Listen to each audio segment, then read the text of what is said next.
Cats Should Play with Boxes by Tazmin Zed. Read by Connor Houlton. Ye Old Minstrel's Harp Hotel was not much of a hotel at all. It was an odd yet ambitious B&B at best.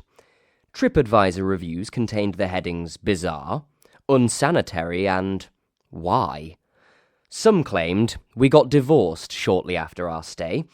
I can still taste the carpet, or I'm sure I heard the hog roast squeal. Of the 10 rooms, only one had ensuite facilities. Its shower made gurgling and tapping noises every so often, and the toilet regularly returned gifts. There was also a secret two-way mirror over the sink, but that feature is best not discussed. Leonard, one of the owners of the establishment, was tempted to market the room as haunted in order to boost bookings. A relative had died on the premises in the 1920s, actually. Went insane and started juggling axes or something. He'd have to look into it. The overall decor of the hotel followed a medieval theme. A large harp was suspended from the ceiling in reception. A dusty old suit of armour stood at the foot of the stairs, while other battle-related paraphernalia was displayed in the dining hall. All rooms featured taxidermy birds or other post-living creatures nailed to the walls. All ceilings were adorned with thick, dark-coloured fabrics matching the thick, dark-coloured carpets, minus the cigarette burns and various stains. A damp, musty smell permeated the building's walls, but could not overpower the stench of whatever was leaking from the kitchen bins. Everywhere was dimly lit, which added to the atmosphere of the place while hiding its many flaws. The proprietors of the hotel were Mr. and Mrs. Casford, Leonard and Marjorie, Wrinkly Chalk and Wrinkly Cheese. Despite being vastly different personalities, their marriage and business partnership seemed to work. Spending so much time apart was the key. Leonard's office was in the basement. His time there was spent trolling vegans on social media, playing online poker and perusing Thai bride websites. Marjorie's sanctuary was up in the attic, decorated with faux fur furnishings, LED candles, and fake leeches. Twice a week it functioned as a therapy room, where she posed as a medieval healer offering wellness sessions for guests. All ills were treated with a gong sound bath, then mushroom tea from a magic teapot, until everything was groovy. On Saturday afternoons, Marjorie transformed herself into the soothsayer hag, promoting tarot card readings and crystal ball gazing. Both roles were profitable side hustles. Behind the reception desk sat university dropout Emily.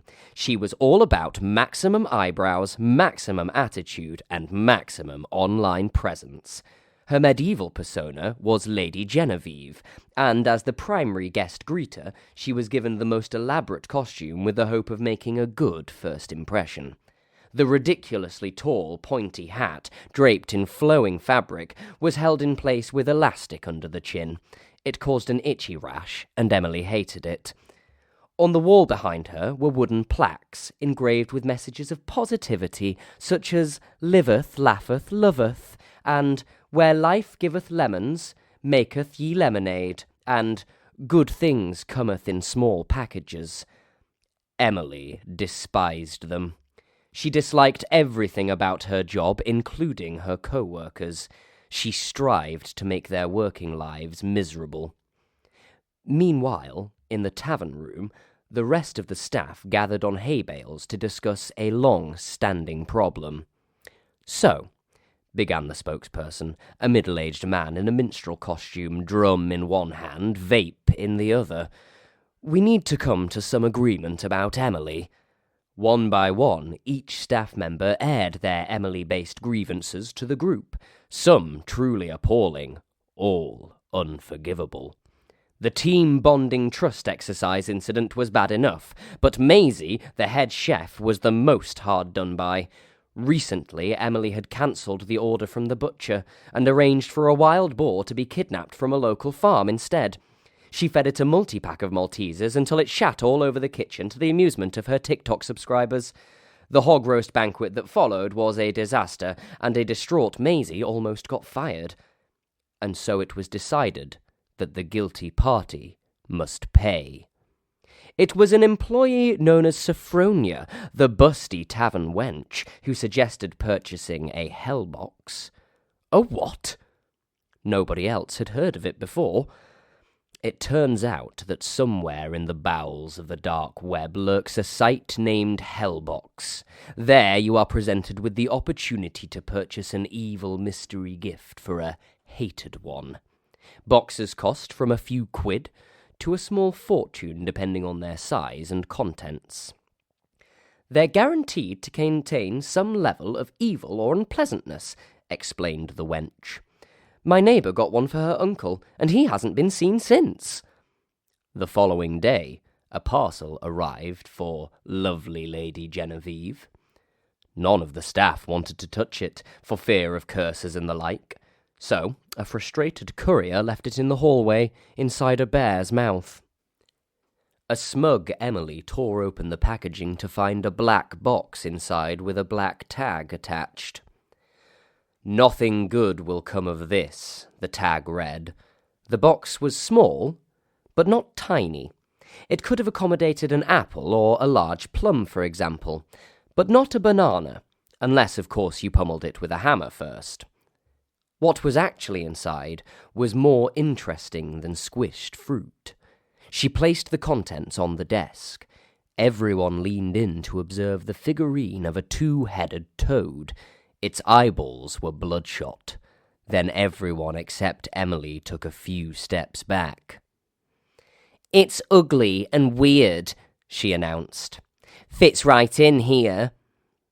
The toad sat on the reception desk for 2 days without causing any misery.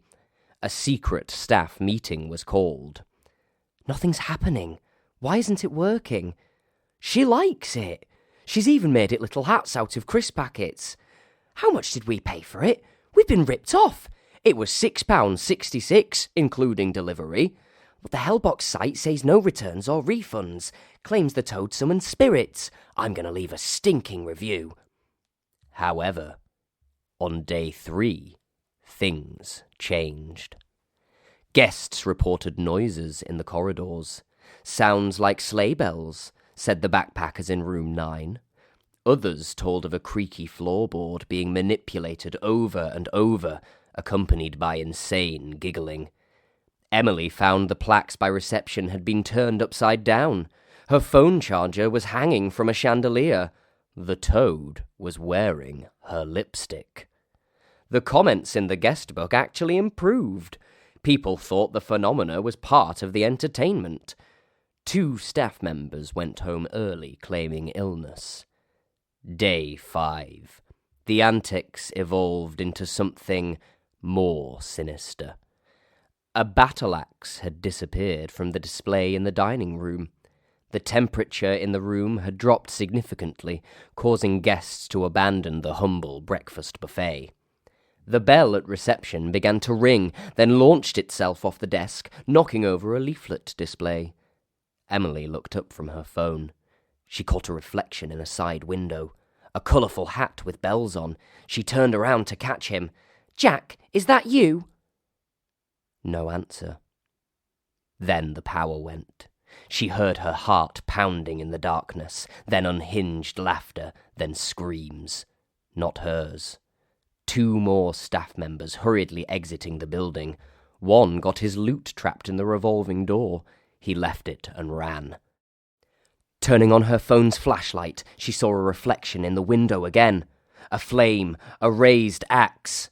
Emily swung round in time to see the transparent figure of a man dressed as a jester. His tortured grin was static as he began to juggle an axe and 2 flaming torches. She dropped her phone and froze. The axe was hurled into the air and time seemed to slow right down. Gravity took over, and the firelight illuminated the blade as it embedded itself in the juggler's forehead. His grin remained.